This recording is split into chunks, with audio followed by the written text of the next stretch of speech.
నీవు పాము పడగ నీడలో ఉన్నావు. నీకున్న పెంచు ప్రమాదం నుంచి నిన్ను కాపాడుతున్న నీ భార్య అని స్వామీజీ చెప్పిన మాటలకి షాక్ అయిపోయిన గురూజీ. అవునండి, అసలు ఏం జరుగుతుంది? ఆదిత్యకి గురూజీ చెప్పిన మాటలకి ఆదిత్య ఎందుకు షాక్ అయిపోతారు?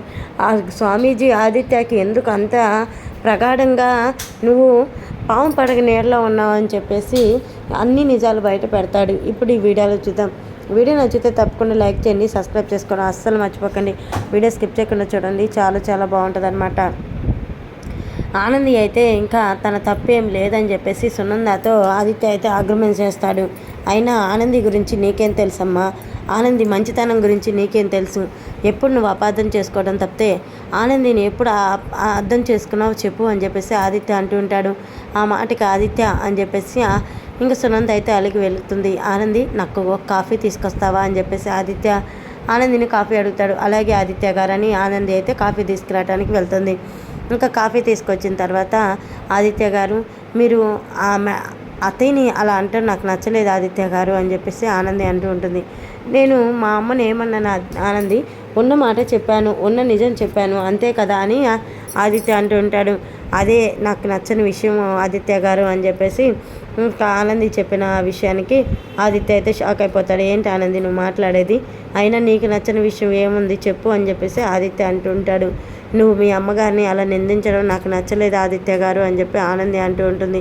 చూడు ఆనంది, అక్కడ ఆశ్రమంలో ఏం జరిగిందో నీకు తెలుసు, నాకు తెలుసు. ప్రతి విషయం నీకు తెలుసు, నాకు తెలుసు. ఆశ్రమంలో నువ్వు ఎలా నన్ను కంటికి రెప్పలా కాపాడుకున్నావో నాకు తెలుసు.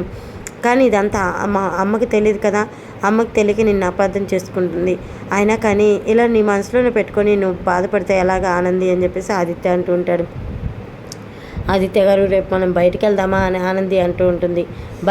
ఎక్కడికి ఆనంది అని ఆదిత్య అడుగుతూ ఉంటే గుడికి వెళ్దామా ఆదిత్య గారు అని ఆనంది అంటుంది.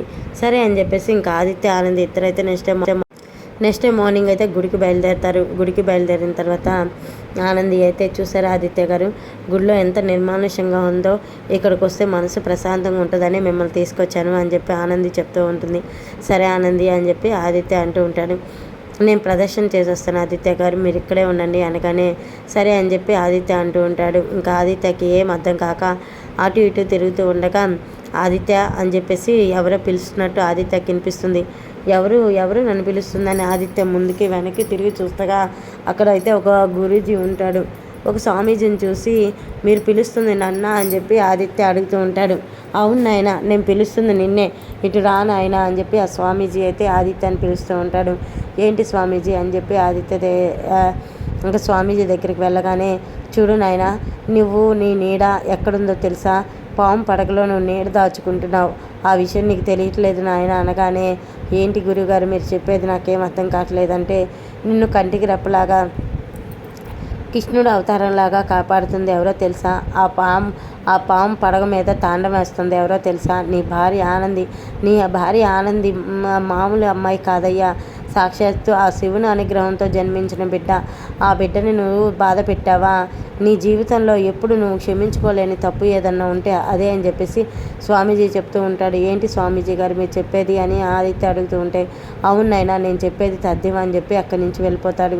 ఇంకా ఆదిత్య అయితే ఆనంది గురించి ఆలోచిస్తూ ఉంటాడు. ఆనందిని బాధ పెట్టకూడదన్న చెప్పిన స్వామీజీ మాటకి ఆదిత్య ఆలోచిస్తూ ఆనందిని బాధ పెట్టకూడదు, తనని నా భార్యగా నిజంగానే అంగీకరించాలని చెప్పి ఆదిత్య మనసులో అనుకుంటూ ఉంటాడు. మరి చూద్దాం ఏం జరుగుతుంది ఏంటనేది రాబోయే కథలో. చూసారు కదండి, ఈ వీడియో నచ్చితే తప్పకుండా లైక్ చేయండి, సబ్స్క్రైబ్ చేసుకోండి. మాకైతే చిన్న చిన్న చిరుచల్లు అయితే పడుతూ ఉన్నాయి, ట్యాప్కి ఒకసారి చల్లటి చలిగాలు అయితే వస్తూ ఉన్నాయి అనమాట. సో మీకు ఎలా ఉంది ఏంటనేది మీ ప్రాంతంలో తప్పకుండా కామెంట్ చేయండి. మరొక వీడియోతో మళ్ళీ కలుసుకుంటా. అంతవరకు టేక్ కేర్ ఫ్రెండ్స్, బాయ్.